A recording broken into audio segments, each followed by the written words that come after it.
Hello, everybody. Happy Friday. Thank you very much for watching my Friday live sessions. I know we all are very excited most of the time because I bring these new topics every Friday. Now, I try to do it every Friday, but I have been a little bit disorganized in past few months. But at least I try to show up every Friday at noon to our medical providers, consultants. We have a lot of clients who watch my show because this link goes in their email.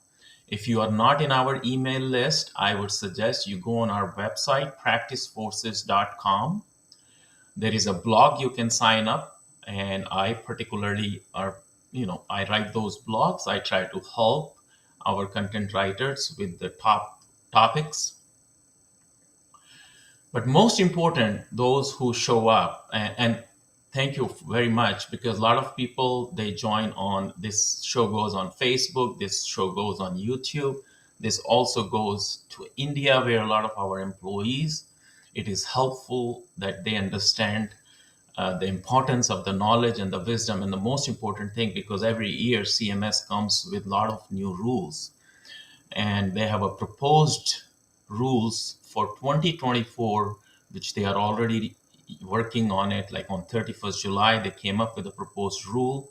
So today I'm going to give you the summary of those rules, and I'm also going to talk about which ones are the really good ones for the medical practices, where you can expect a little bit more extra revenue by doing certain extra functions in your medical practice, and what are the little bad news about some of the things which Medicare is lifting away. So we'll start the show very soon. We'll start with some good news that and the good news is that in this Medicare proposed rule for 2024, there are out of we are going to review about seven different items, and out of those seven different items, I consider four and five are very exciting news. Medicare is coming up with some good programs where they can incentivize physicians based upon the quality of care. So, if you remember my previous podcast based on the CMS intention, where quality over quantity, and that's exactly what CMS has been trying to do to improve the patient care with their by incentivizing the providers to provide extra revenue for certain codes if your EMR, your staff, and your vendors and your people who are associated with your medical practice, they all are on the same page. So one of my primary objective of these podcasts is that I can communicate with all of the stakeholders of the healthcare providers, and we all can understand the importance of Medicare rules, and where are the problems and where are the opportunities. I see more opportunity sites here. So I'm going to talk about three or four opportunities, but I'm also going to explain you the importance of those opportunities for in a very layman's language, so we all can understand what those important things are. So let's start with one thing. So Medicare, what is Medicare and CMS? So we'll talk about why it is important. So in year 2024, which will start, of course, from January 1st, but Medicare will start rolling out and publishing the final rule on November 1st. So I'm going to send you this. I hope you can see this. Okay, you can see this, you can hear me. If not, you can write in the chat. I don't know if you can write the chat, but write in the chat if you cannot hear me or you cannot see me. So what is conversion factor? We are going to talk about this. So that is the most important thing to understand. What is a conversion factor? Because most people don't understand how Medicare decides to pay for certain services. So I'm going to touch base on this, right? Because this is very important layman's knowledge. You have to understand how Medicare pays. So what is payment for services, PFS conversion factor? So there are two terms you have to understand. One is called PFS, another one is called relative value units, RVUs. So RVUs are assigned to each medical service or procedures and are used to measure the relative resources required to perform that service compared to other services. So if a doctor is seeing you for 45 minutes consult, RVUs are pretty standard. But PFS conversion factor, which is determined by Medicare every year. So that is why we are discussing 2024 PFS, means payment for services conversion factor, which is maybe it will go lower or it may go higher. But that would be determined by how the RVUs are assigned. So RVUs times PFS makes your fee schedule. So it is very important to understand RVUs don't change, but PFS changes every year. So this year, if you see what is going on, this year, Medicare has proposed the conversion factor, which was last year was 33.88. This year it is going to be 32.74, which means about 3.4% lower reimbursement. Okay. Hold on to that thought. Do not, just relax for a little bit. I know this is not a good news, 3.4%. So most doctors will think, oh, I'm going to make 4% less money next year. Well, it is not like that. But so for this, you understand the PFS conversion value is going to be 3.4% less than previous year. That's what they're proposing. The second proposal they're proposing is the same thing for anesthesia, which is 20.43, which is a reduction from 2023. It was 21.1249. So it's again, reduction of 1.12%, which is huge, in this case. So you understand the conversion factor. So this is, of course, not a very encouraging news, but that the encouraging news I'm going to talk about now is this one. So conversion factor, you saw, is at least, each doctor is going to make 3.4% less money. But the second thing, you see evaluation and management add-on code. It's a very good news. Try to understand and listen this one. So as of January 1, CMS is saying we will implement a separate add-on payment code, which is called G2211. This add-on code will reimburse providers for the resource cost associated with E&M visits for primary care and longitudinal care of complex patients. So if providers is able to prove and document that the resources, you remember we talked about RVU, but resources associated with the complex patients in E&M, they are more than the regular ones, then you can build this G22211 code. And this code, if finalized, CMS expect that established payment for this add-on code would have redistributive impacts for all other CY 2024 payments. So whatever you are losing, like 3.4%, because of the lower PFS, you should be able to make some of this by utilizing this particular code, by including G2211 for the complex patient. Okay, so it's a good news. G2211 E&M code.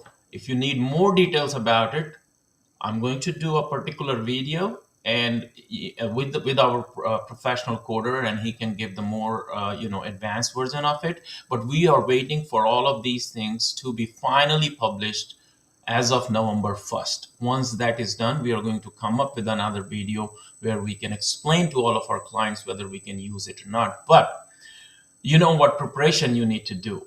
Try to spend more money and little bit extra resources to gather good staff when it comes to nurses. If you have PAs, try to incentivize them, because they are the ones who are going to empower you when it comes to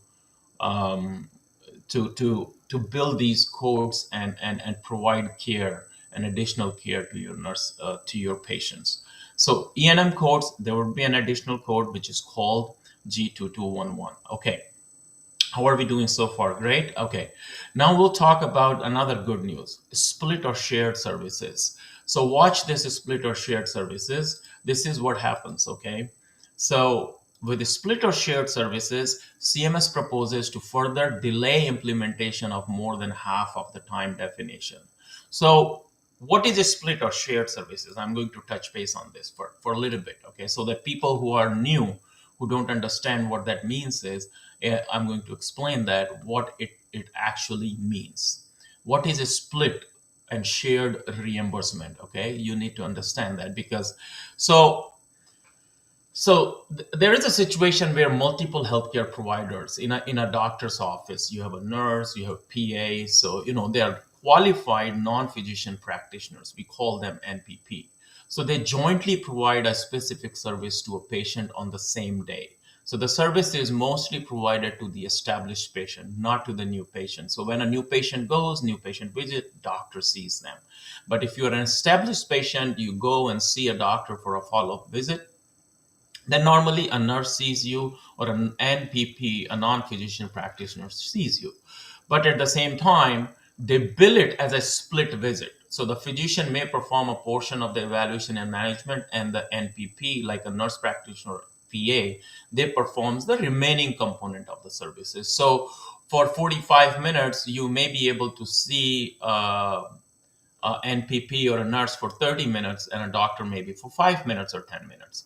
So they are billed as a split or shared service to generate more revenue in a medical practice because, guess what? An average doctors here can only see 20, 25 patients if they spend all the time with each patient. But similarly, medical practices can see 50, 60 patients if they have enough NPPs and a doctor to monitor, to monitor them or supervise them. So shared services is a great way to generate an extra revenue in a medical practice. But you have to be aware of the few points like reimbursement. So if you have to have a proper documentation and coding split services, it is very crucial to ensure appropriate reimbursement. So how to build modifiers, and you have to really understand, and your billing company has to understand, read the documents and do the coding properly. Now billing, so you have to do, billing consideration is very important, and compliance and documentation is very important, and then most important thing is a collaboration and teamwork.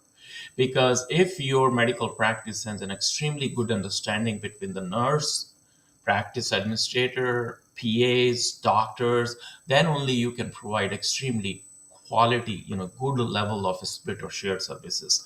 And they are more commonly used in, like family medicine, internal medicine, certain surgical specialties, but mostly, where you can really see the value of it. So it's two things very important.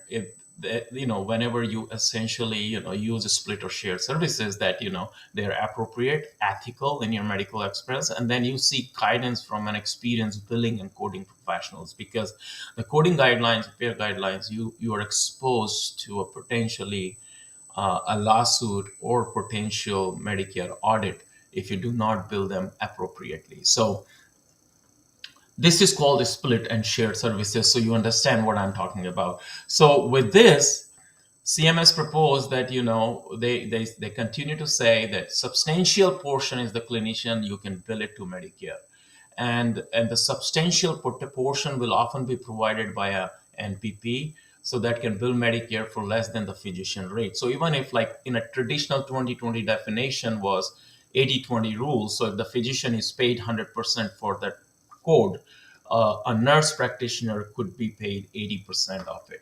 But it is still a good reimbursement to see more patients in a medical practice and at the same time provide quality health care.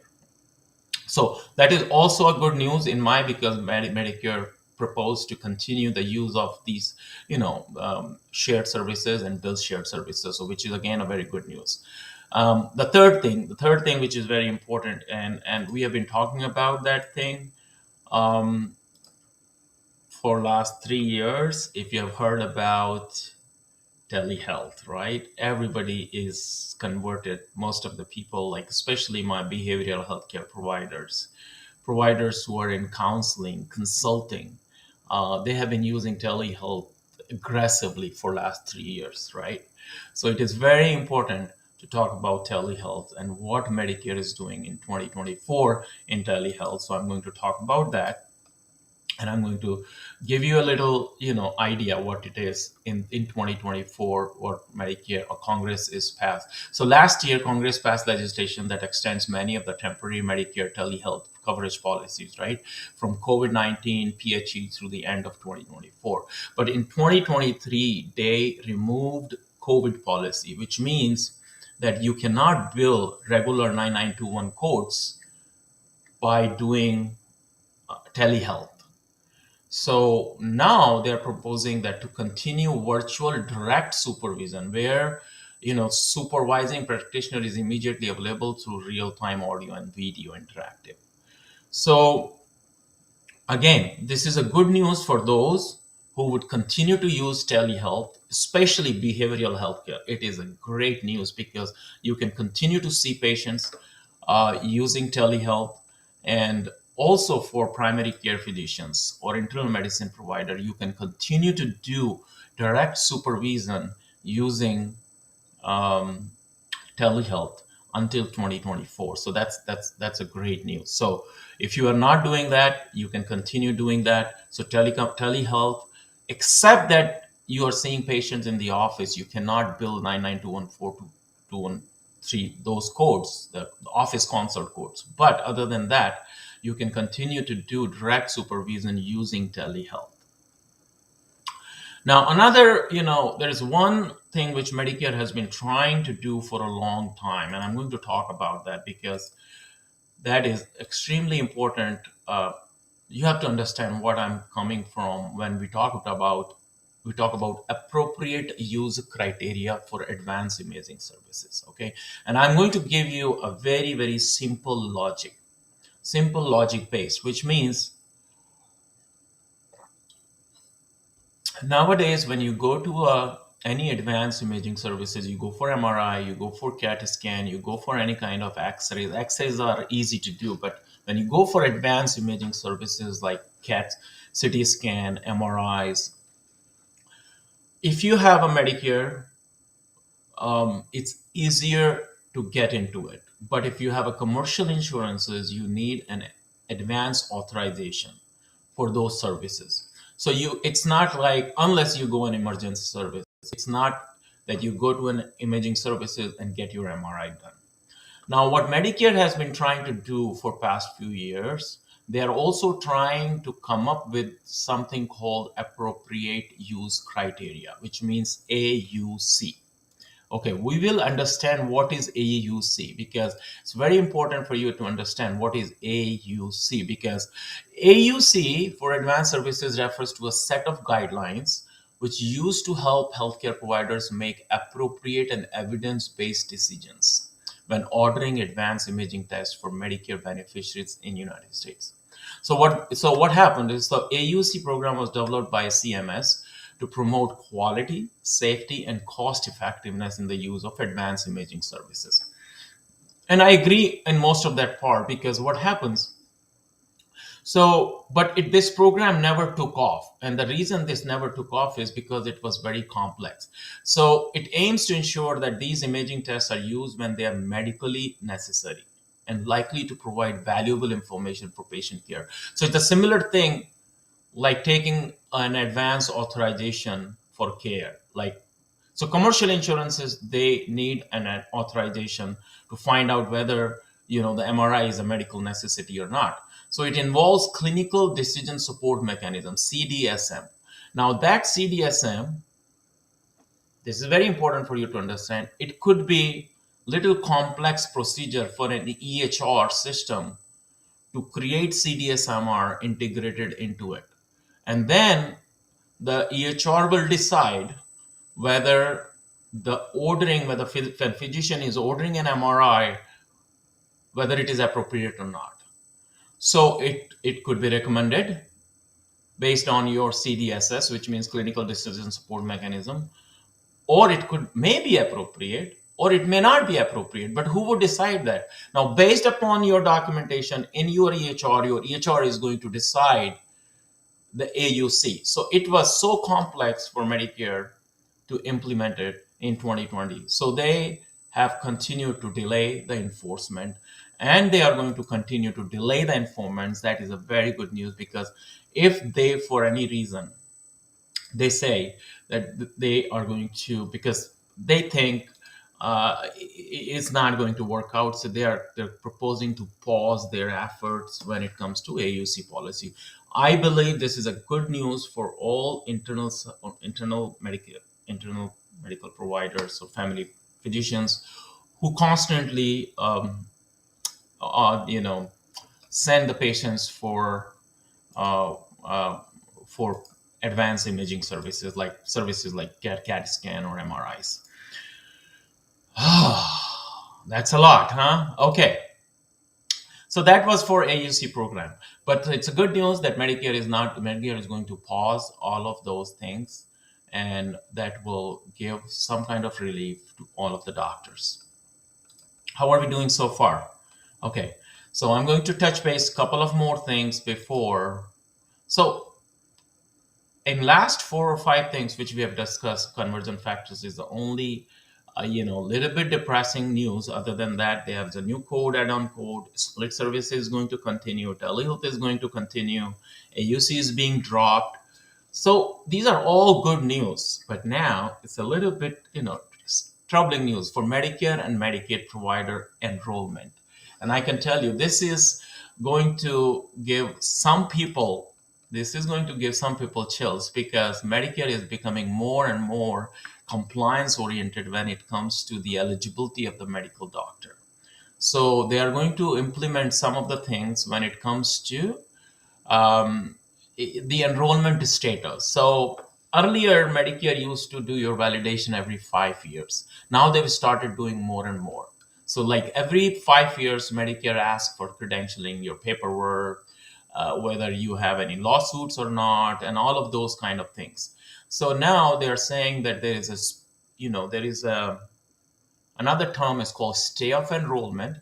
This proposed statute was intended to strike a balance between easing administrative burden on healthcare providers and suppliers while still maintaining program integrity with the Medicare system. So it would provide a temporary pause or hold on the processing of a provider supplier's enrollment application. So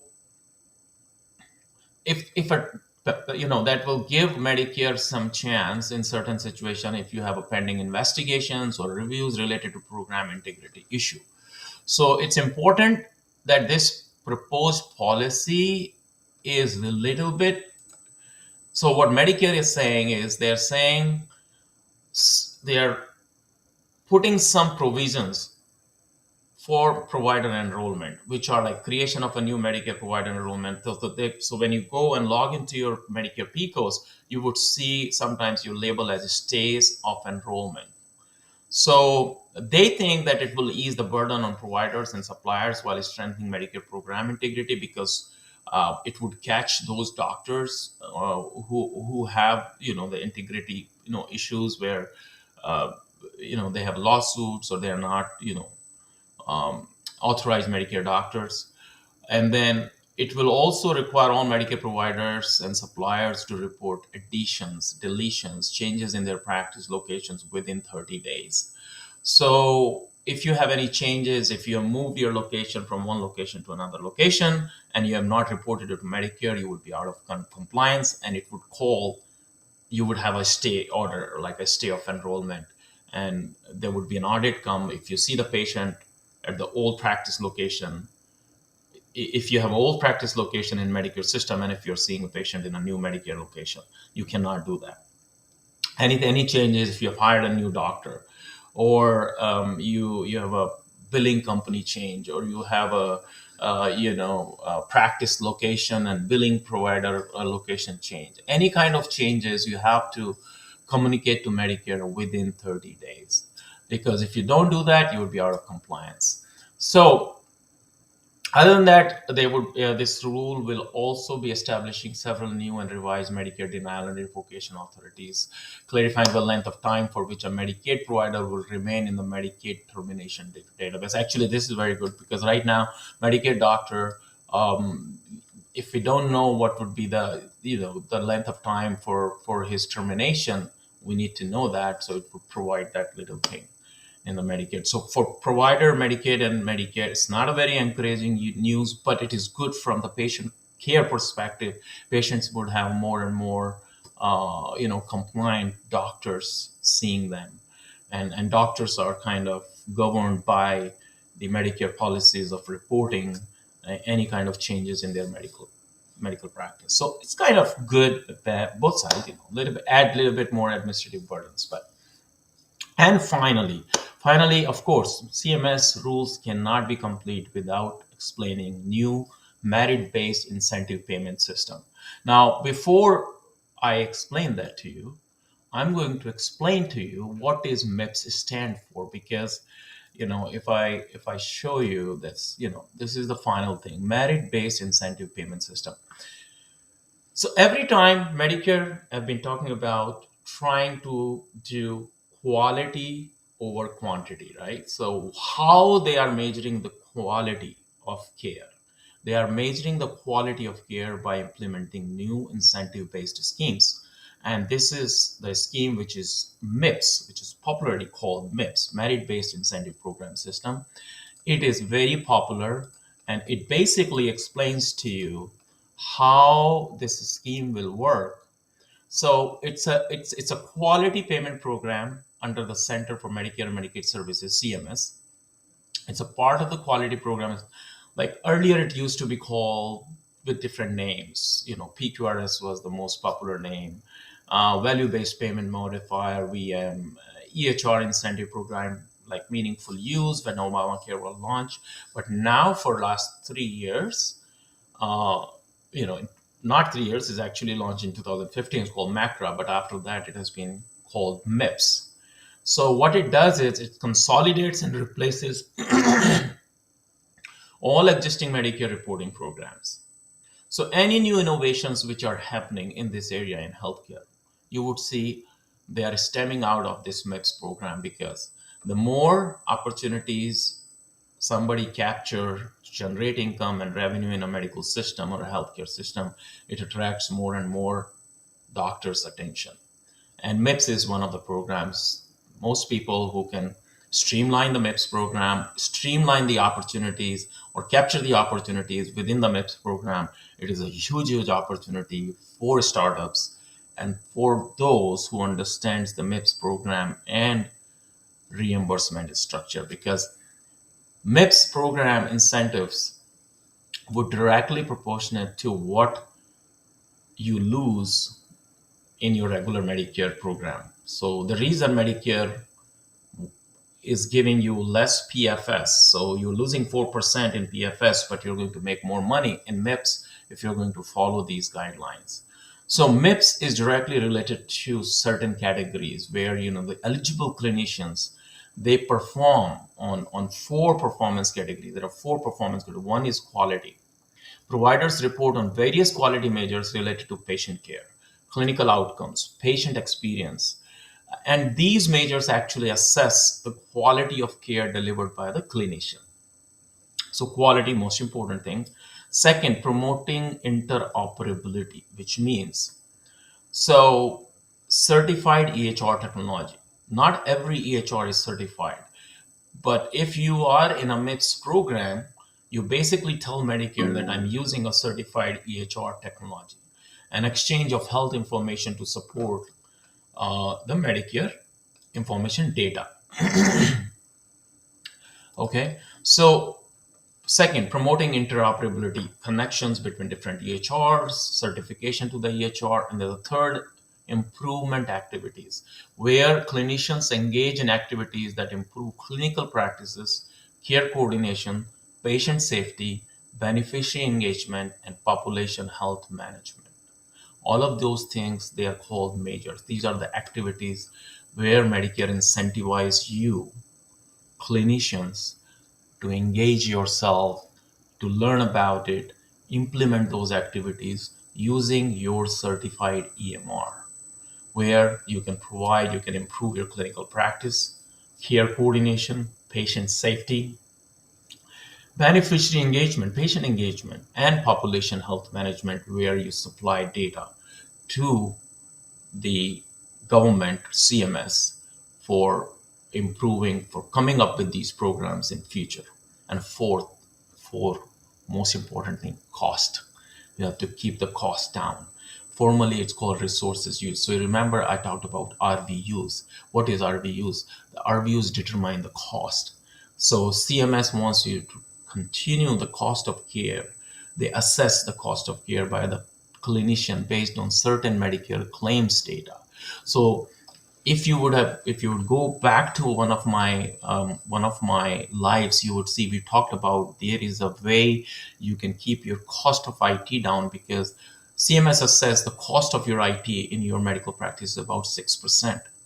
So based on the data which you supply to Medicare, they come up with these programs, and that's why MIPS is very important for any doctors, any billers, anybody who is in healthcare to understand why MIPS is so important. So I took some time to explain you the importance of MIPS. You can always search CMS website, cms.gov, and understand MIPS. I'm going to finish this with the four things which the CMS is proposing to add: five new MIPS value pathways. One, focusing on women's health. MIPS is coming up where a lot of these OBGYN practices is going to be affected now with this, because now if MIPS is covering focusing on women's health, these OBGYN practices probably have to implement MIPS in their medical practices. Quality care for the treatment of ear, nose, and throat disorders, ENT doctors, great news. Prevention and treatment of infectious disorders, including hepatitis C and HIV, great news for infectious ID doctors. Quality care in mental health and substantial use disorders. This is actually a very good news, because I was reading the details about it. They have added few categories for mental health providers, including marriage therapy and counseling therapy, which means you can do that, and you can bill it to the Medicare. Rehabilitative support for musculoskeletal care. These are the five things which CMS is proposing to add new MIPS value pathways. So with this, I think we spoke about few things today, which you're going to like it.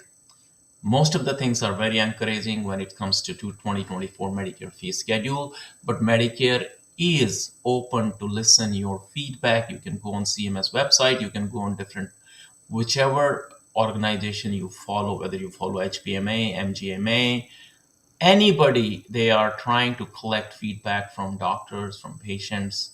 You can report those feedbacks before November 1st, so that Medicare can utilize your feedback. They can talk, they can consider your feedback, and based upon that feedback, they can give you the best policy for 2024, which would be published before November 1st. I hope you liked today's sessions. It was a little longer, but I thought it was very important for me to cover all the aspects of how Medicare determine the fee schedule, PFS conversion factor to MIPS.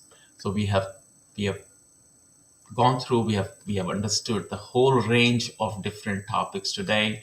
If you like my video, share it with your colleagues. They may like it too, because it has a lot of effort which I have put to understand and take out all of that knowledge, explain it to you in a simplest way possible. Please share my videos, and thank you very much. I look forward talking to you probably next Friday.